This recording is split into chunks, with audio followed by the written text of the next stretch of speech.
Welcome to the CT Educator Podcast. I am your host, Karina Hogan. I am a registered CT technologist with 20 years of experience and knowledge.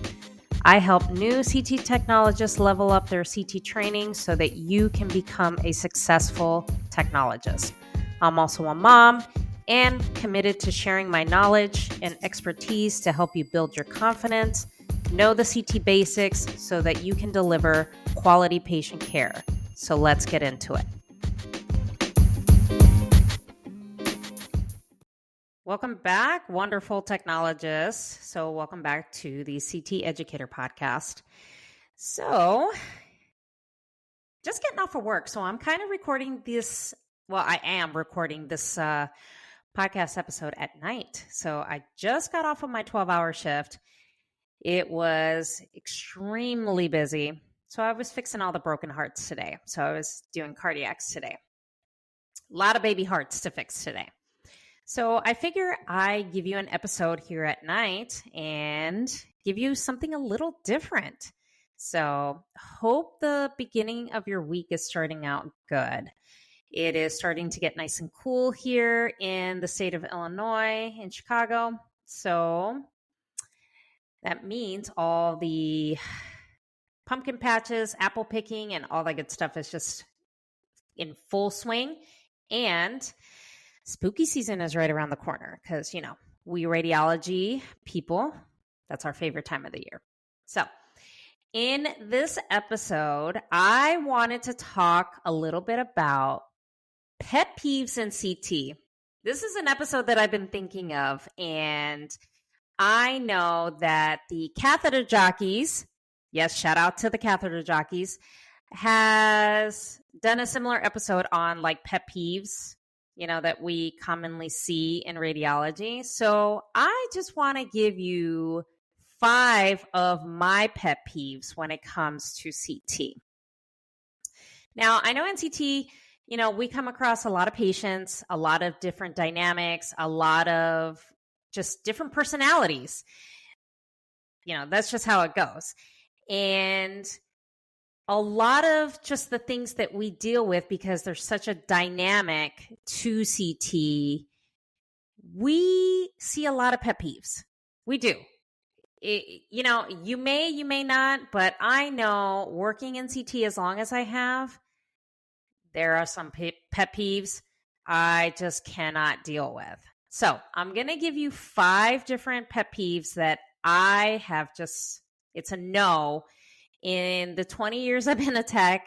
And some of these pet peeves just still really annoy the shit out of me. Okay. So I would honestly say the very first pet peeve that I have is when nursing, and this is not to down on nursing, okay, because I love my nurses and I think you all are great. If there's any nurses that listen to this podcast. But one of the things that is a huge pet peeve for us in CT is when we tell you we need an 18 or a 20 in the AC because we're doing a PE study, we're doing a CTA head and neck, we're doing a runoff, we're doing cardiacs, we're doing something that requires an arterial injection. And the thing is that we have to see an arterial phase. So we have to catch those arteries in a very small window. And my biggest pet peeve is when I ask the nurse to please put in this gauge because we're doing this type of test, sends the patient to CT, and they have a 20 gauge in their wrist. Big no-no. I can tell you that just irritates not only myself, but it irritates any technologist out there. And I know that's something that is so commonly seen. So let me explain, if there are some nurses that listen to this podcast, the reason why we ask you for that. And I'm going to say there are exceptions to this rule because there are some patients that you can't get an AC in. It's true. However, if you can get somewhere close by, I could tell you 99% of the time, most technologists will go ahead and use the IV. Okay. So the reason behind it is because We all know the veins get a lot smaller as you go towards the hand. And we have to inject at 4 cc's per second at 300 pounds per square inch, 300 psi. That's a lot of pressure that a power injector is pushing through the patient's vein. And contrast is very viscous. It's thick. So you have to power inject it to get it through that vein, to get it into the, patient's circulation, get it in the bloodstream. So we can see if they have a PE, if they have a clot in their arteries, if they have a clot in their legs. Like, we need to know that. So you nurses are great. We love y'all, but please, that's a pet peeve that we have in CT. Now, the second thing that I would say is a pet peeve of mine is that, and I'm going to go with the trauma residents. I'm sorry, guys, but I'm going there, okay?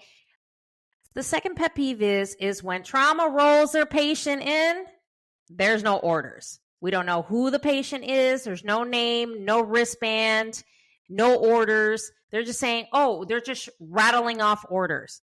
No, it does not work that way, okay? We have to know who the patient is, all the scans we're going to do on them. We just don't scan people like an assembly line and think, just because he said X, Y, and Z, that's what it is. And then 9 times out of 10, it turns out that's not even what they want. So that is a huge pet peeve of mine. And I'll tell you, that happened last week. And, I am trying to be mindful because these are new residents. They are learning. They are doing their first rotations, whatever the case may be. And I'm trying to be mindful and educate them.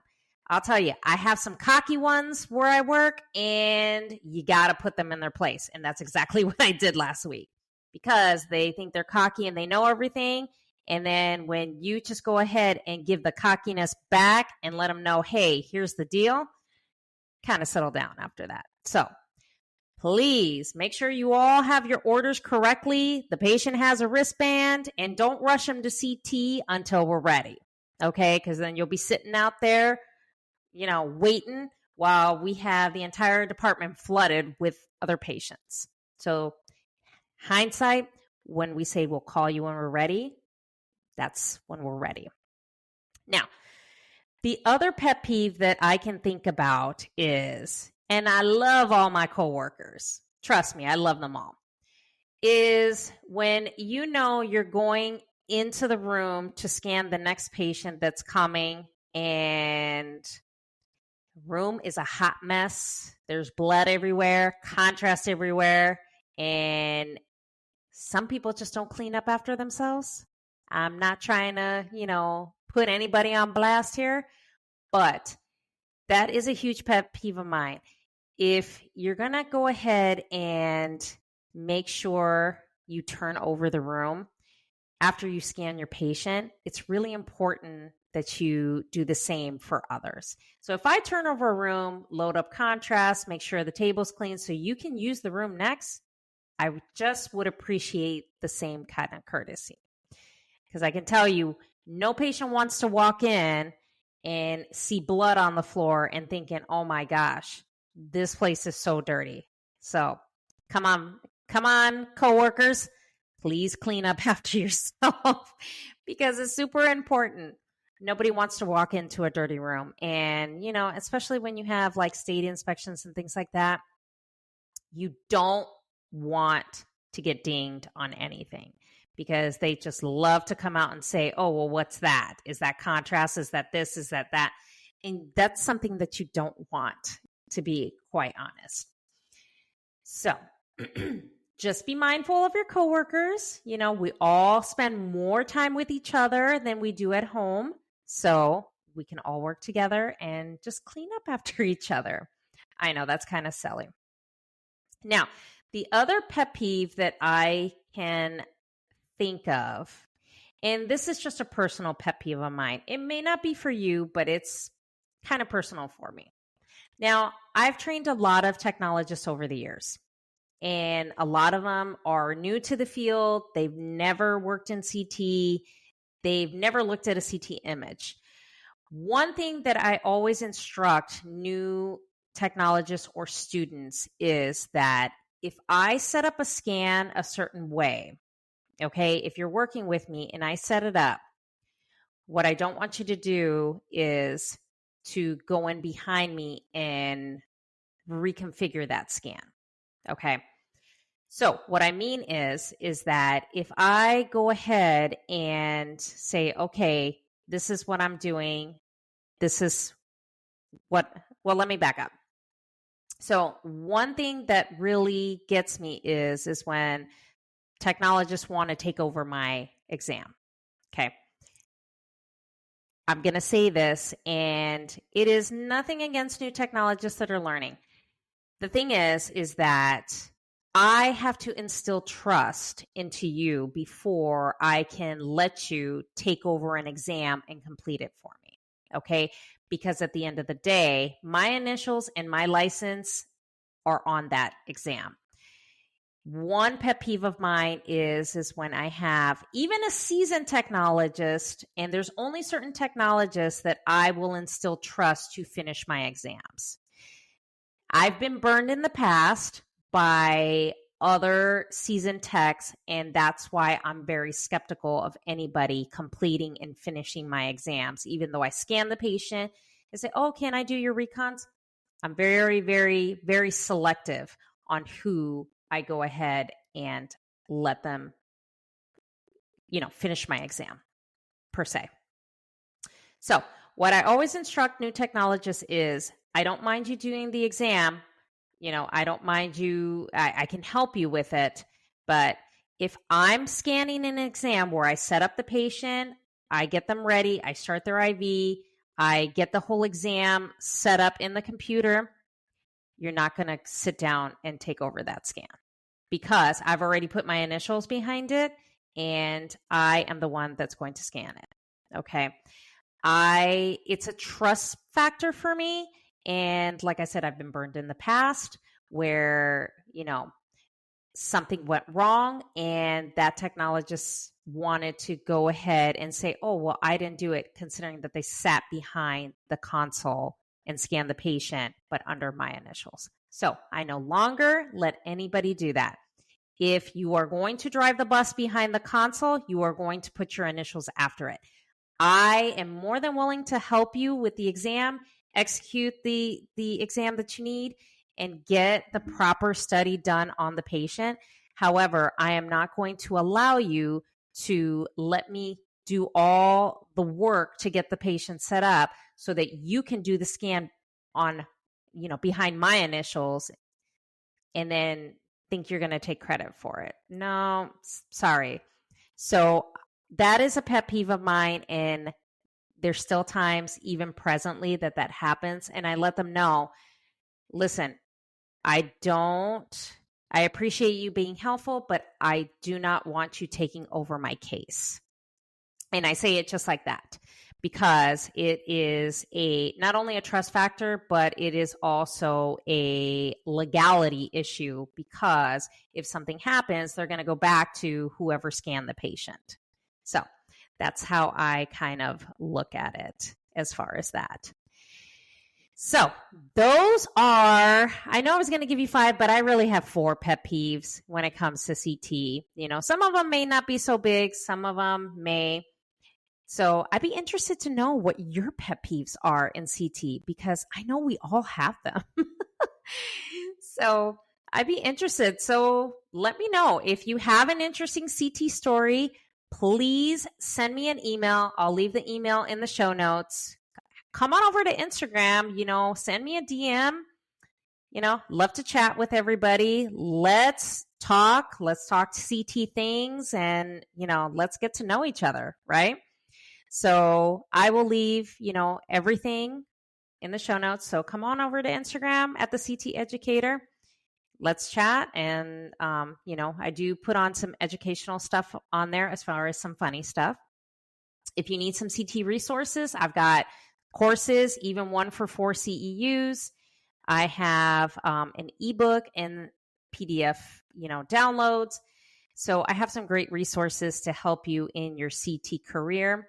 So I will leave everything in the show notes so you can go ahead and take a look at it and see where you need help. So don't be afraid to reach out to me. And I hope you enjoyed what my pet peeves are in CT. Hopefully it's, something similar to mine. So hope you guys enjoyed this episode. Love talking about the pet peeves. And I hope you guys have an awesome week. And I will see you guys next week.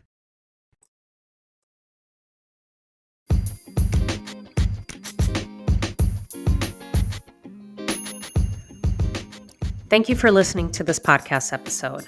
If you would like to share your CT experience, have an interesting story to share, or need help in your CT training, please email me your questions at contact@thecteducator.com. Come on over to Instagram @thecteducator. My DMs are always open, so let's chat. Thank you for joining me on this podcast, and happy scanning.